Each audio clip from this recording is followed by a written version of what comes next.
This year. I'm very excited to be a part of their chemistry education. So, a little background on me and my teaching philosophy when it comes to chemistry. Let me move my face out of the way here for a second.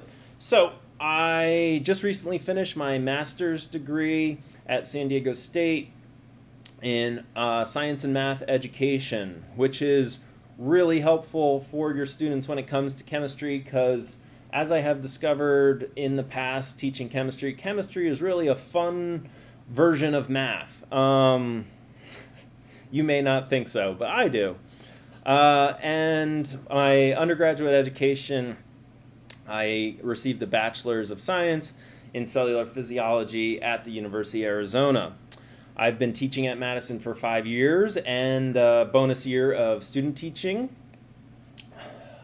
My prior professional experience before getting into teaching, I worked for the U.S. Food and Drug Administration at the Otay Mesa Port of Entry here in San Diego as a consumer safety officer. I came across this quote very recently, and I don't have someone to credit it for, but it definitely reflects my philosophy when it comes to education. High school education is about developing talent, not selecting talent. And that's really what I want to do here is develop your students, and college and life and jobs will select their talent later on. Right now, I am part of the fostering of that talent. To me, chemistry is the most interesting and most misunderstood science. I think many people look back on their science classes and really feel like that was the point at which they may have said science isn't really for me. And I think that's unfortunate. Chemistry is such an interesting science. There's so much in life that can be explained by the interactions of basic chemistry. Cooking, cleaning, materials, the textiles of our clothes, the materials that make up our buildings, our computers, our technology, and of course us, living things. I really want to demystify chemistry for your students. It should be accessible and relatable for all people. It should not be something for just the scientific elite. It should be for all scientifically literate people, and that is a firm belief of mine. And there it is. So my learning objectives for chemistry are that your students will be scientifically literate. Even if they do not go on to pursue science as a profession or career, they should be able to communicate science intelligently in their day-to-day conversations. They should understand basic chemistry principles and the interaction of materials and why things happen the way they do. Students have at the end of the course, hopefully students have a foundational understanding of chemistry that can be applied to their everyday lives. And in the course, students will assess and critique evidence of chemical changes at very small scales and at very large scales, planet level scales. And students will use mathematical thinking to predict chemical changes. As I said a little bit earlier, chemistry is really a very abstract form of math and science melded together. Symbols, representations, very similar in content to math, which may be scary for some students, but hopefully I can present material in a way that is approachable and friendly for students, and they will enjoy their experience learning chemistry this year. My learning management system for chemistry is going to be through Canvas. So there's no join code here. Your students will log into their Canvas accounts, and when I publish their chemistry courses, they will see their chemistry courses. They are already added to it in Canvas. That is literally all they have to do. I will send more information about this as we approach quarter two.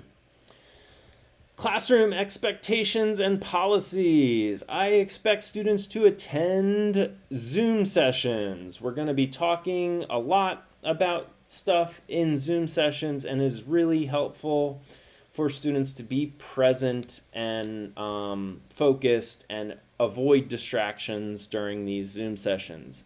Hopefully, students already have a place in their wherever they live that is dedicated for their schoolwork and free of distractions, the Xboxes, the PlayStations, the PCs, any other media that might distract them. I really need them for those 60 minutes a day during the Zoom. I want students to participate actively in class discussions. It's really uninteresting for them if it's just me talking at them. I want them to actively engage in activities that reflect real science practice. I want them to record, analyze, and scrutinize scientific data. And I want them to complete their assignments, believe it or not. I do have and I'll talk to them about this when we start chemistry, a reasonably late policy. I understand we are operating in a very, very new and different learning space that myself, the students, parents, everyone is not accustomed to. I am trying to be mindful of that. So when I say reasonably late, I am okay when students turn things in a few days late. I will not dock them points for reasonably late work. I would rather them take some extra time to get material and demonstrate that they understand the content of the class than not get it, turn something in half complete, and remain confused. That said, if they are constantly late with material, that can stack up over time and create more stress than they need. So I will, push them to try to complete material on time, but if there's an assignment late here or there, that's not something that is going to affect their grade in the class. I am a believer in what's known as standards-based grading. If you're not familiar with that, it's kind of a outlook on school grades that really demonstrate content mastery, that is them understanding chemistry rather than the traditional A, B, C, D, F system and 0 to 100. I'm not sure, what that means.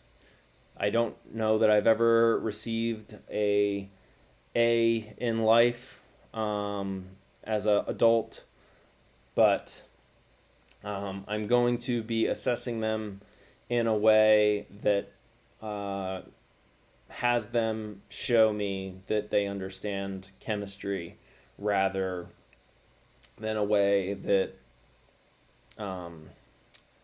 may be more about the process of learning, having some, secret skills or support systems in place that they might not have access to. So a lot could be said about that, but complete assignments reasonably on time.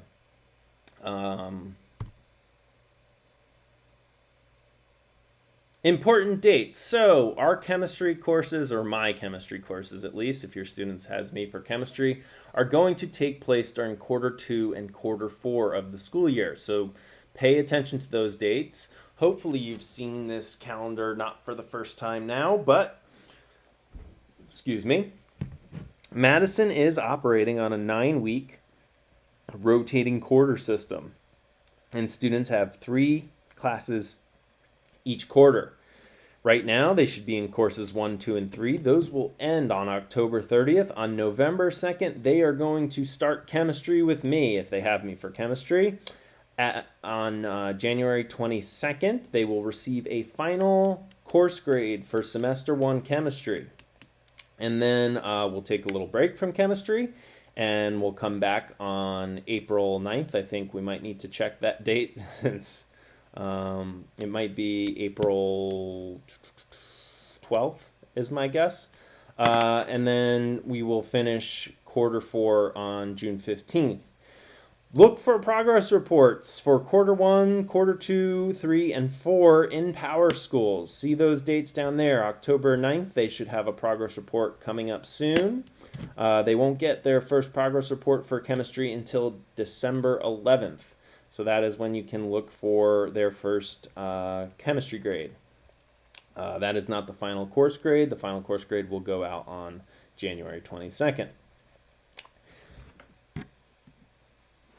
Questions. If you have any general questions that you'd like to meet with me face to face, or at least Zoom to Zoom about, you are invited for live office hours on October 8th from 6 to 7 p.m. I will send a Zoom link through School Messenger. I don't want to just put it on this video because I don't know everyone that will have access to this video.